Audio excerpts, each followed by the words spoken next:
आज जहां पहुंचा है उसके लिए आजादी से लेकर आज तक, आजादी के पहले कई वीरों ने अपने प्राणों की आहुति दी, कई साल जेलों में बिताए। उसके बाद अगर बात करें हमारे सैनिक, उन्होंने हमारे देश को सुरक्षित रखने के लिए बॉर्डर पे कई बलिदान दिए। आजादी से लेकर आज तक जितनी सरकारें आई, सबने अपनी अपनी तरह से काम किया और आज हम जो यहाँ पहुंचे हैं इसमें सबका सहयोग रहा है। उसमें भारत सरकार के जो आज तक के गवर्नमेंट के सरकारी एम्प्लॉय रहे हैं, ब्यूरोक्रेट बोलते हैं जिसको, चाहे साइंटिस्ट हो, चाहे इंजीनियर हो, चाहे एमएलए हो, चाहे एमपी हो, ये सबने कहीं ना कहीं कुछ ना कुछ योगदान दिया है। और आज हम जहां पहुंचे वहां हम एक मजबूत राष्ट्र की तरफ उभर रहे हैं। दुनिया की चौथी सबसे बड़ी अर्थव्यवस्था हम हो चुके हैं और तीसरी अर्थव्यवस्था की तरफ हम जा रहे हैं। दूसरी अर्थव्यवस्था दुनिया में जो है वो चीन है और पहली अर्थव्यवस्था जो है वो अमेरिका है। आज से कुछ सालों पहले ऐसे था कि हम भारत से क्या देते थे, तो ज्यादा से ज्यादा हम अनाज देते थे या एग्रीकल्चर प्रोडक्ट कमोडिटी देते थे। उस समय पे हम विदेशों पे ज्यादा निर्भर थे, हम विदेशों से ज्यादा चीज लेते थे और कम चीज देते थे। और इसमें जो प्रमुख था वो था ईंधन, जो आज भी है। भारत अपने जो पेट्रोल, डीजल, सीएनजी, एलपीजी, ये जो ईंधन है, आज भी अगर टोटल क्वांटिटी हम गिने तो ये भारत के 22 लाख करोड़ रुपए है। हर साल 22 लाख करोड़ रुपए का ईंधन हम विदेशों से आयात करते हैं और ये पैसा जो हमारे किसानों की मेहनत का, हमारे युवाओं की मेहनत का है, ये विदेश में चला जाता है। इसको बदलने के लिए बहुत सरकारें काम कर रही है। अगर हम प्रोडक्ट का, उत्पादों की बात करें तो अंग्रेज भारत में क्यों आए थे? अंग्रेज भारत में आए थे हमारा वैभव देख के, हमारी समृद्धि देख के। और जब वो गए तो ऐसा एक स्टडी है, वो कहता है कि 3000 लाख करोड़ रुपए से अधिक के सोने, चांदी, जवाहरात वो भारत से ले गए। मतलब भारत कितना समृद्ध रहा हो। सिर्फ वो हमारे यहाँ से ये ले गए ऐसा नहीं है, इसके साथ साथ उन्होंने हमारी खेती की जो व्यवस्था थी, हमारे हर गांव में ना आत्मनिर्भर थे। हर गांव में हर प्रकार का व्यक्ति था, सुतार भी था, सुनार भी था, हर व्यवस्था थी हमारे यहाँ पे। अनाज भी लगभग हर गांव अपनी आवश्यकता का उगाता था, मगर इसको तोड़ दिया क्योंकि उनको अपनी फैक्ट्रियों का कच्चा माल चाहिए था वहां पे, तो हमारी व्यवस्था टूटी। धीरे धीरे हम कमजोर हुए, आर्थिक रूप से पिछड़े और फिर हमने एक नई शुरुआत की और जहां हम आज पहुंचे वहां तक की हमने जर्नी की। तो सबसे पहले आज तक जिन लोगों ने भारत के लिए अपना योगदान दिया है, जीवन दिया है, समय दिया है, संघर्ष किया है, उन सबके लिए हम एक बार बोलेंगे भारत माता की जय, भारत माता की जय। क्योंकि उनका सबसे पहले अधिकार है, हमारे से पहले, जिन्होंने अब तक हमारे लिए मेहनत की, हमारी सुरक्षा के लिए, देश के विकास के लिए मेहनत की है। अब बात करते हैं आज की। तो आज अंग्रेज आए थे, जो वो ईस्ट इंडिया कंपनी थी, आई तो थी व्यापार करने, मगर कहीं ना कहीं हमको गुलाम बनाया। वो गए, मगर आज अगर हम शांति से सोचे और समझे तो हम प्रोडक्ट विदेशी कंपनियों के अधिकतर ले रहे हैं। हम कंपनियां जो निर्भर है टेक्नोलॉजी में, वो विदेशी कंपनियों पे है। आज हर एक के हाथ में मोबाइल है। अभी इंडिया में कुछ 5-7 साल से ज़्यादा बनने लगे, नहीं तो वो चाइना से आते थे या और देशों से आते थे। आज भी कुछ हिस्से तो बाहर से ही आ रहे हैं, मगर हमने अपने यहाँ कुछ ना कुछ बनाने की शुरुआत की। अगर हम बात करें, आपके हाथ में मोबाइल में जो व्हाट्सएप है, जो फेसबुक है, अमेजोन से कुछ लोग आज ऑनलाइन ऑर्डर लेते हैं, तो ये सारी अगर व्यवस्था की बात करें तो ये विदेशों से आती है। कहीं ना कहीं हम जाने अनजाने में ईस्ट इंडिया कंपनी वर्जन 2 के हाथ की कठपुतली बन चुके हैं। हम इतने निर्भर हो चुके हैं कि हमको पता ही नहीं कि उसके बगैर अपना काम नहीं चल रहा है। एक सामान्य सा उदाहरण दूं, बहुत लोगों के घर में लक्स साबुन आता होगा, आता है ना? कौन सी कंपनी बनाती है? Hindustan Lever. Cinthol Hindustan Lever, Pears Hindustan Lever, Dove Hindustan Lever. वो प्रोडक्ट बना रहे, बेच रहे, इसका हमको कोई विरोध नहीं है। वो अपनी, उनकी क्षमता है, वो कर रहे हैं। मगर हम क्यों ये नहीं कर सकते? आज भारत इतनी तेजी से आगे बढ़ रहा है कि जो कल को आज से कुछ साल पहले हम विदेशों में बहुत कम एक्सपोर्ट करते थे और बहुत ज़्यादा इंपोर्ट करते थे, मगर आज हमारा एक्सपोर्ट बढ़ गया है। टेक्नोलॉजी, मशीनरी, इक्विपमेंट, डिफेंस बोलो, प्रोडक्ट बोलो। और इसके कारण क्या हुआ, जो अमेरिका हमको माल बेचता था मुझसे ज़्यादा माल उसको बेचने लगे। और यहाँ पे मिर्ची लगी है ट्रम्प को, बराबर ना? क्यों तकलीफ हो रही है उसको? जब आप हमको बेच रहे थे लाखों करोड़ों का और हम ले रहे थे तब तो आपको समस्या नहीं थी, मगर आज आप इतने सक्षम, शक्तिशाली, वैभवशाली देश हो और हम आपको माल बेच रहे तो आपको तकलीफ हो रही है। और वो कहते हैं हमने 50% टैरिफ लगाया, 25% टैरिफ लगाया। इनडायरेक्टली वो चाहते हैं कि हम रशिया से क्रूड ऑयल ना ले, क्योंकि रशिया हमको सस्ते में दे रहा है, भारतीय रुपये में दे रहा है।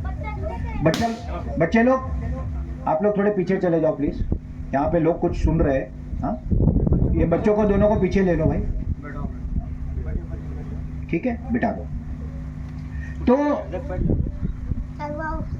आज जो परिस्थिति है, उन्होंने पहले 25% टैरिफ लगाया, फिर 50% टैरिफ लगाया और अब 100% की धमकी दे रहे। इसके पीछे का मुख्य कारण क्या है पता है? वो नहीं है कि उनका डिफिसिट उनको, या जो उनके पास हमारा माल ज़्यादा जा रहा है वो कम करना है। ये लोग भारत का विकास ही नहीं चाहते। ये चाहते हैं कि भारत के लोग पिछड़े रहे और गुलाम रहे। मगर इसमें कई कंपनियों ने बहुत अच्छा काम किया है।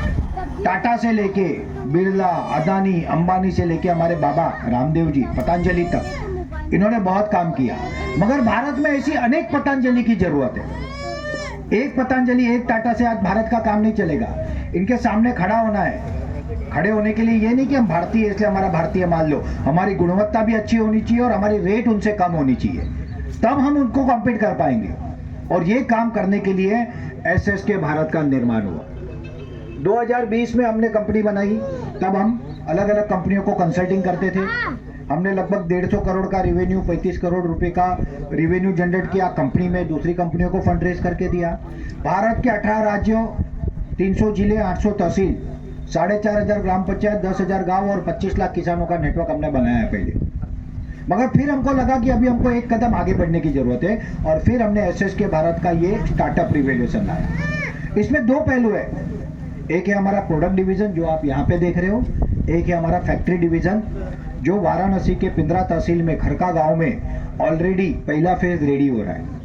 अगर ग्रामीण भारत का विकास करना है तो हमको ग्रामीण भारत में रोजगारों का सृजन करना होगा, और वो तब होगा जब ग्रामीण भारत में जो एग्रो बेस्ड इंडस्ट्री ज्यादा आएगी। हमारी शक्ति क्या है? हमारी शक्ति है एग्रीकल्चर।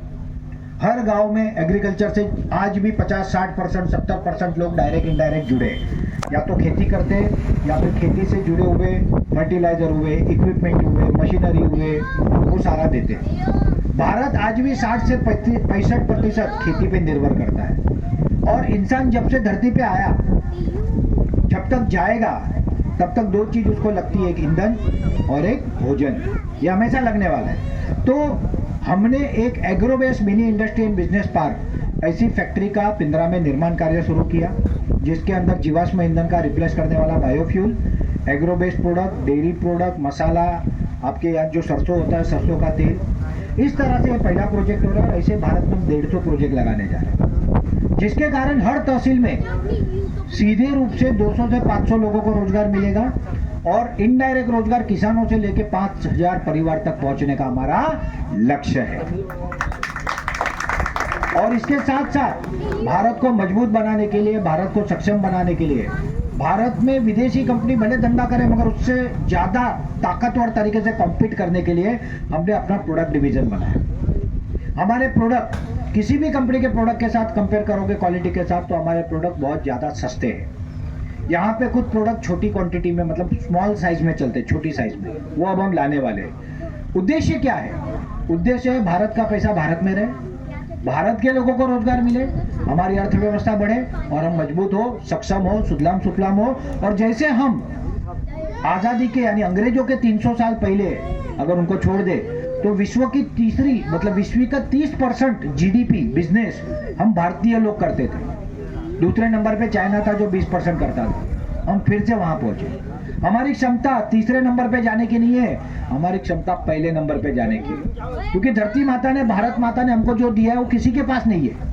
हमारे पास रेगिस्तान भी है, हमारे पास मैदान भी है, हमारे पास बर्फ भी है, नदी भी है, दलदल भी है। जो चाहिए, जैसा वातावरण आपको चाहिए पूरी दुनिया में होता है, वो सारा वातावरण भारत में होता है। हमारी जमीन इतनी अच्छी है, किसान इतने मेहनती है कि हम लोग अगर सिस्टम से काम करें तो हम बहुत बड़ी क्रांति ला सकते हैं, और यही कार्य हम करने जा रहे हैं मित्रों। और ये कार्य से जुड़िए। हमारे प्रोडक्ट इसलिए तो लीजिए कि ये भारतीय है। भारत के किसी न किसी स्टार्टअप के घर में ये पैसे जाते हैं जब आप हमारा सामान लेते हो, मगर उससे ज्यादा मैं ये कहूँगा कि हमारे प्रोडक्ट गुणवत्ता में इनसे अच्छे हैं और सस्ते हैं। आप इसका उपयोग करके देखो, अच्छे लगे तब वापस लेना, नहीं तो मत लेना। और हमें विश्वास है क्योंकि हमने जिनको दिया वो सब संतुष्ट है। धीरे धीरे करके इस इंडस्ट्री को बढ़ाना है। हर तहसील में, यहाँ पे मड़ियाऊ तहसील में भी हमारी फैक्ट्री लगनी है, जौनपुर में लगनी है, बाजू में केराकत में लगनी है, हर जगह पे फैक्ट्री लगनी है। उसके हमारे जो एसोसिएट है यहीं पे है सारे लोग, सत्यदेव जी हमारे पीएम शेख साहब है, अतुल दुबे जी है हमारे साथ जुड़े हुए लोग यहीं पे, राजीव जी जो है ये ऑलरेडी हमारी जो पिंदरा की तहसील है उसमें हमारे साथ पार्टनर है। राजीव सिंह जी 18 साल कुवैत में जॉब करते थे।